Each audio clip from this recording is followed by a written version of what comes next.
प्रधान जी, रोशन जी और इस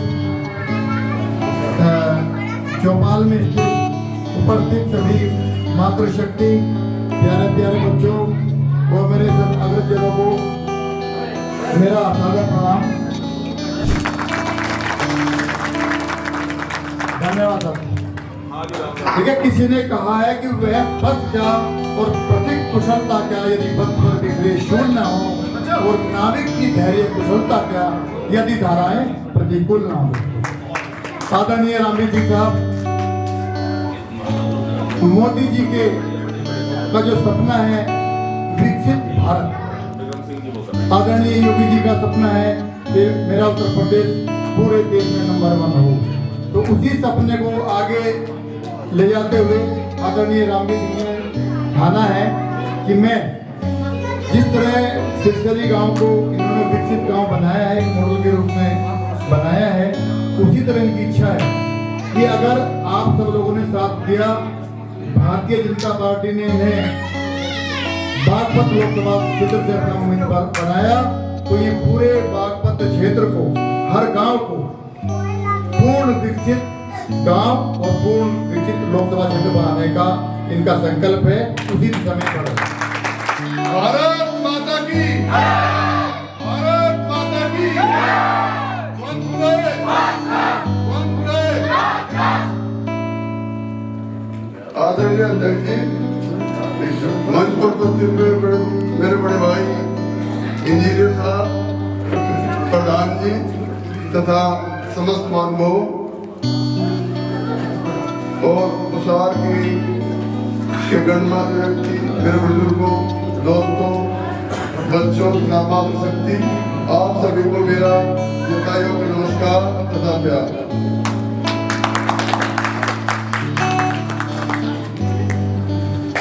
जैसा सबने मेरे बारे में बताया, मैं आपके पास के गांव का सिरसरी का रहने वाला हूँ और रहते हुए गाजियाबाद में हूँ, लेकिन मेरा कभी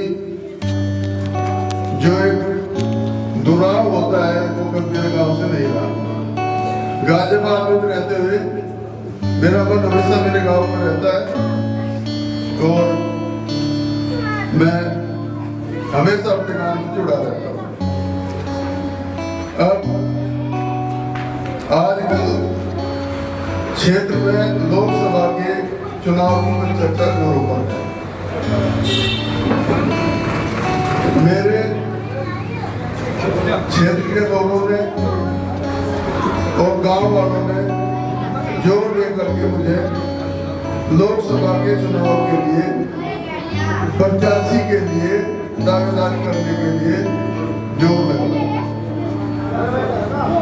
तो 2-4 बार मना करने के बाद उनके आज्ञा को नहीं टाल सका और मैं इस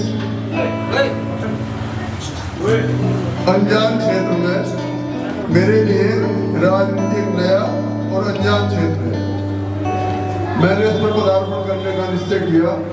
वो सब आप लोगों की ताकत, मेरा इसमें कुछ भी ऐसी ताकत नहीं है कि जो आपसे अलग हो।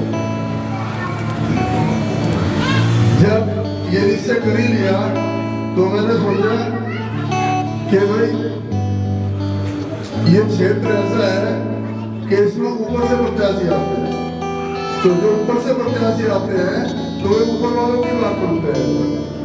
तो मैंने सोचा एक नया प्रयोग किया जाए और प्रत्याशी को गांव के बीच से ही होकर गुजरना चाहिए। तो मैं आप लोगों के दल पर अपनी दावेदारी पार्टी में प्रस्तुत कर रहा हूँ। इसको आगे बढ़ाना, इसको अंजाम तक पहुंचाना आपका और आपके साथ मेरा भी परम कर्तव्य है। मैं अपने प्रयास तो करूंगा ही और चाहूंगा कि भाई आप लोग मेरा उसमें साथ दें। 1 और 1 11 हो जाते हैं और जब आप साथ दोगे तो ये जो प्रयास है ये फलीभूत होगा, इसमें हमें सफलता मिलेगी।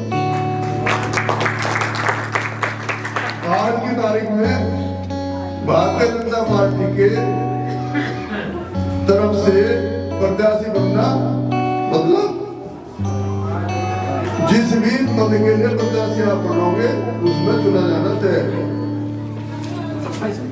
अगर आप लोगों ने साथ दिया तो मेरा ऐसा विश्वास है, भाई आप जनता हो, जनता जनार्दन का रूप होते, जनार्दन तो भगवान, तो भगवान के आगे तो ये पार्टी राम नाम का चल रही है, तो मेरा मानना यह है कि भाई ये पार्टी फिर जनता की आवाज को सुना नहीं करती। तो आप सबसे मेरा अनुरोध है कि भाई आपकी बात जहां तक भी जा सकते वहां तक पहुंचाओ। अगर आप मुझे पसंद करते हो तो कोई बाध्यता नहीं है, कोई जोर जबरदस्ती नहीं है, कोई शर्म की बात भी नहीं है कि भाई मेरी शर्म करके इसकी शर्म करके इस बात को आगे पहुंचाओ। आपको लगता है कि भाई आपका प्रत्याशी आपके बीच से होना चाहिए, आप जैसा होना चाहिए, आम आदमी होना चाहिए, खास आदमी आपका प्रत्याशी बना के और उनको बहुत ऊंचे ऊंचे पदों तक पहुंचा के बहुत देख। आपने देखा होगा कि जो आप जनता के बीच के होते हैं, जो जनता के दुख दर्द को जानते हैं, वही आदमी आम आदमी कुछ खास काम कर पाते हैं। आज की तारीख में अपने देश के जो प्रधानमंत्री हैं वो भी एक आम आदमी है। देश हमारे प्रदेश के जो मुख्यमंत्री हैं वो भी एक आम आदमी है। वो जनता के दुख दर्द को जानते थे।